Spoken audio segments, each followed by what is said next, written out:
कह रहा कि हम समाजवादी हैं और वो लोहिया की धारा के बिल्कुल 360 डिग्री अलहदा जा रहा है, तो उसको क्या माने भैया मिश्रा जी? अमिताभ जी, बात आपकी सही है। जिस हिसाब से इन्होंने वक्तव्य दिया, जो प्रोफेसर साहब है, जिनको कि मैं बिना सींग और बिना पूंछ का बैल मैं बोलूंगा, भले ही वो कितनी डिग्रियां लिए हो, एकदम कटु शब्दों में ये आदमी बिना सींग के और बिना पूंछ का जो अनड्वान यानी बैल है। संस्कृत में एक श्लोक भी है, पवन जी को याद होगा, साक्षात पशु पुच्छ विषाण ही ना, इस श्लोक भी है जी। जी, मेरे कहने का मतलब, इलेक्शन कमीशन में जितनी पार्टियां बनी हैं, आप जाके देखिए, तो जब पार्टियों का रजिस्ट्रेशन होता है तो उनका एक संविधान लिखा जाता है जिसमें कि उनकी गाइडलाइन रहती है कि वो ऐसे कोई असामाजिक बातें या अनर्गल बातें नहीं करेंगे। जिस आत्मविश्वास के साथ ये आदमी बोल रहा है, मैं कुछ उदाहरण देना चाहूंगा। इसकी शुरुआत कुछ साल पहले राहुल गांधी ने की थी, आज देखिए कांग्रेस ने की थी। आज देखिए कांग्रेस की क्या हालत है कि राहुल गांधी काग भुसुंडी की तरह एक एक पग नाप रहे हैं, एक एक जमीन नाप रहे हैं और पाश्चाताप करने की कोशिश कर रहे हैं। मेरे मुंह से भगवान ना बुलवाए और प्रभु लालू यादव जी को अच्छी उम्र दे, अच्छा स्वास्थ्य दे। अपने टॉप लीडर की ये हालत देख रहे हैं। जब वो टॉप पे थे तो उन्होंने भी ऐसे बहुत सारे वक्तव्य दिए, धर्म विरुद्ध जाके वक्तव्य दिए, और पिछले 4 सालों से 8 सालों से वो ऐसी कौन सी नारकी सजा है जो पृथ्वी पे स्वर्गलोक में ना होती हो, जो उनको ना मिली हो। कैद उनको नसीब हुई, स्वास्थ्य उनका खराब हुआ, राजनीतिक पूरा पार्टी छिन्न भिन्न हुई, क्या हुआ, सारी चीजें। हमारे कहने का मतलब, प्रभु श्री राम से जिसने वैर लिया, आधुनिक संदर्भ में अगर हम देखें, पहले की तो सब जानते हैं, चाहे कांग्रेस पार्टी रही हो, जमीन पे आ गई है, पूरा भारत उनको घूमना पड़ रहा है और पाश्चाताप के लिए हर भाषण में अब वो राम राम राम राम बोल रहे हैं। ये हालत इनकी भी होने वाली है। ये जो प्रोफेसर साहब है, जो पशु भी समाना है, जो आप लोगों ने बोला, तो इंतजार करिए, प्रभु भी न्याय देता है। भारत के जनमानस के साथ अगर आपने खिलवाड़ किया है, मानस के साथ, रामचरितमानस और प्रभु राम के साथ खिलवाड़ किया है, तो इनकी भी उम्र कोई बहुत जल्दी नहीं है। और सठे साठम समाचरित भी हमारे धर्म ग्रंथों में कहा गया है, दुष्टों के साथ व्यवहार करना चाहिए। ठीक बात मिश्रा जी। राजनीति निरपेक्ष, व्यक्ति निरपेक्ष, संस्था निरपेक्ष, एक बात गोस्वामी जी लिख गए कि जाके प्रिय न राम वैदेही तजिए ताहि कोटि बैरी सम यद्यपि परम स्नेही। ये भारत का मन है जो गोस्वामी जी लिख गए, जान लीजिए। सीताराम जिसके हृदय में नहीं, जो सीताराम से विमुख, भारत उसके साथ खड़ा ही नहीं हुआ। इस देश में सबसे बड़ा पॉलिटिकल और सोशल कम्युनिकेटर मैं मानता हूं गांधी जी को। ठीक, उनसे बड़ा कम्युनिकेटर कोई नहीं हुआ। गांधी जी जानते थे कि इस देश को अगर कोई एक प्रतीक जोड़ सकता है तो वो है वन एंड ओनली राम।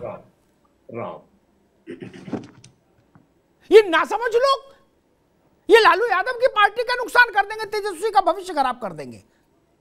इनका क्या, ये तो एक एमएलए है, मान लो अगली बार नहीं जीतेंगे, घर में बैठ के अपना आलू भूंज के खाएंगे। ये कौन से वहां बिहार के वो है कि इनके चेहरे बिहार चल रहा है? ऐसे कितने रिटायर्ड एमएलए घूम रहे हैं, बस में झोला लिए चल रहे हैं। ये भी हो जाएंगे, नहीं पढ़ाएंगे ट्यूशन। ये मसला इनका नहीं है, इनके भविष्य के प्रति मैं चिंतित नहीं।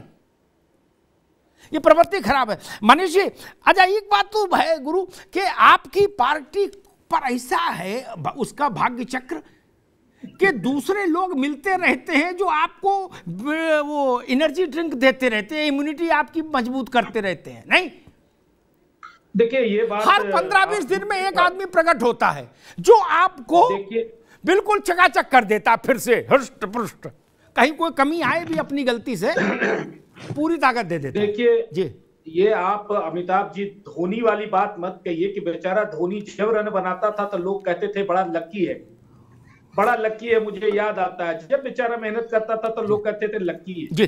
देखिए भारतीय जनता पार्टी इन मुद्दों को, इन बातों को अपने स्थापना काल से जो वैचारिक आंदोलन है उसको लेकर चल रही है। कोई आज हम सत्ता में है, बहुत अच्छी स्थिति में है, किसी ने कह दिया उसका हमको राजनीतिक लाभ मिल जाएगा, यह भारतीय जनता पार्टी के लिए कोई बहुत बड़ा मुद्दा या कोई विषय नहीं है। और जिसे चंद्रशेखर पर आज हम लोग चर्चा कर रहे हैं, देखिए सच्चाई है कि चंद्रशेखर का विषय नहीं है। देखिए पूरे कुएं में भांग घुला हुआ है। मैंने शुरू में कहा कि वही लालू प्रसाद जी थे जिन्होंने रमई राम को अपने वोट बैंक के लिए, राजनीतिक हित के लिए शंकराचार्य घोषित किया था, जिसका उनको अधिकार ही नहीं था। लेकिन तब वो सिर्फ किसी को नीचा दिखाना चाहते थे, किसी का बदला लेना चाहते थे, या वो जातीय वैमनस्यता फैलाना चाहते थे, इसलिए उन्होंने उनको शंकराचार्य बनाया। अब क्या है कि अभी चंद्रशेखर जो है वो लगातार अपने बयान पढ़े हुए जी। कल उन्होंने बयान दिया कि हमने एक समाज के हित के लिए ऐसा कहा। तो ये जो चेहरा है ये सिर्फ चंद्रशेखर के बयान से जोड़कर इसको नहीं देखना चाहिए, पूरी तरीके से प्री प्लान्ड है और राष्ट्रीय जनता दल की रणनीति का बहुत बड़ा हिस्सा है। क्योंकि एक तो बिहार में जातीय जनगणना चल रही है, उसमें इनको आग लगाना है, और दूसरा 2024 का चुनाव सामने में है। वह जानते हैं कि नरेंद्र मोदी जी को हम हरा नहीं पाएंगे किसी भी कीमत पर, तो शायद जातीय उन्माद फैलाकर कुछ अगर मिल जाए, दो चार हाथ में आ जाए, तो शायद वो सफलता होगी। तो इसके पीछे देखिए अमिताभ जी बहुत बड़ी साजिश। ठीक है मनीष बाबू, अभी रुकना, ठीक बात है। मैं प्रशांत पाठक के पास आऊं, उससे पहले एक बात कहूं, नरसिंह राव जी जब प्रधानमंत्री नहीं रहे तो कुछ दिन बाद मैं मिला उनसे, मैंने कहा भाई आपके साथ एक डेढ़ घंटा बैठना चाहता हूं कुछ समझ के लिए, आप कहेंगे तो लिख दूंगा अखबार में इंटरव्यू, नहीं तो नहीं लिखूंगा। बैठे तो उन्होंने मालूम मुझसे क्या कहा, उन्होंने कहा कि मैं अपनी पार्टी के लोगों से कहता था कि भाजपा से लड़िए, राम से लड़ते दिखिए भी नहीं, लड़ना तो छोड़ दीजिए, नहीं तो भैंस पानी में चली जाएगी। क्या वो निपट मूर्ख हैं भारत की राजनीति में? वो लोग निपट मूर्ख, कह रहा हूं, बड़ा कठोर शब्द इस्तेमाल कर रहा हूं, जो राम से लड़ते या राम की निंदा और आलोचना करते दिखते हैं। दिल से कर रहे नहीं कर रहे वो जाने, लेकिन दिख भी रहे हैं, उनका बंटा ढार हो गया किसी पार्टी में हो भैया। ये बात मुझे नरसिंह राव जी बता गए थे। क्या बोले? आप राम से नहीं लड़ सकते, भाजपा से लड़ोगे हार जीत कर लोगे। बोले हमारी पार्टी में कुछ उत्साही लोग थे, वो राम से लड़ गए, तो बोले फिर जो होना था वो हो गया। होता है ना, मैं हमारे चाचा शेर से लड़े थे, बोले फिर क्या हुआ? बोले खूब लड़े। बोले अंत में हुआ क्या? बोले चाचा को मार खा गया शेर, बाद में तालाब में पानी पिया, मुंह पोंछा चला गया। तो लोगों ने कहा लड़े क्यों थे चाचा?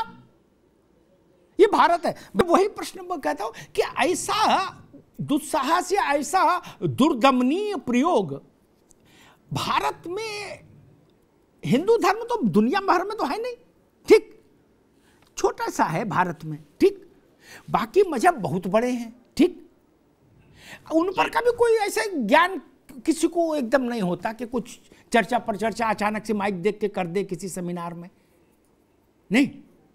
देखिए और जो कुछ लिख पढ़ गए वो छुपे छुपे घूम रहे, क्या, और जो सामने आ गया उसकी गर्दन भी नप गई, नहीं जी।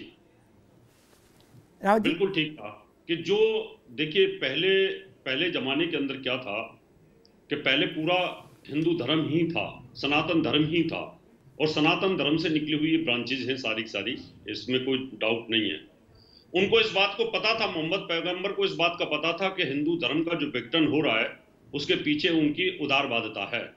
इसलिए उन्होंने ऐसी ऐसी चीजें लिख दी कि अगर कोई कुरान का विरोध करेगा तो उसका तन सर से जुदा कर दिया जाएगा, और इतनी कठोर सजा लिख दी गई हर धर्म के अंदर। और उन कठोर सजाओं का परिणाम यह है कि आज उनकी किसी की हिम्मत नहीं है, चाहे वो सलमान रश्दी हो, चाहे कोई दूसरे लोग हों, कि कोई एक खिलाफ नहीं बोल सकते। अगर कहीं लिखा भी है किसी ने तो उनका सर उन्होंने काट दिया, चाहे जाकर के कनाडा और अमेरिका में जाकर के भी उनके ऊपर छुरे के हमले करने पड़े, वो पीछा नहीं छोड़ते हैं। ऐसे ही अगर तस्लीमा नसरीन की बात करूं तो किस तरह का जीवन वो जी रही हैं कि उनको किसी को कोई अधिकार नहीं है कि वो कहीं एक उंगली उठा दें। लेकिन हिंदू धर्म से ही इन लोगों ने इन चीजों को सीखा कि हिंदू धर्म का जो विघटन हुआ क्यों हो रहा है, क्योंकि वो भिन्न भिन्न विचारधाराओं में चले गए। चाहे संत रामपाल कुछ बोले, चाहे कहीं ना कहीं ब्रह्मा कुमारी कुछ बोले कृष्ण के ऊपर, चाहे कोई दूसरा कुछ बोले, कोई बोलने वाला नहीं है।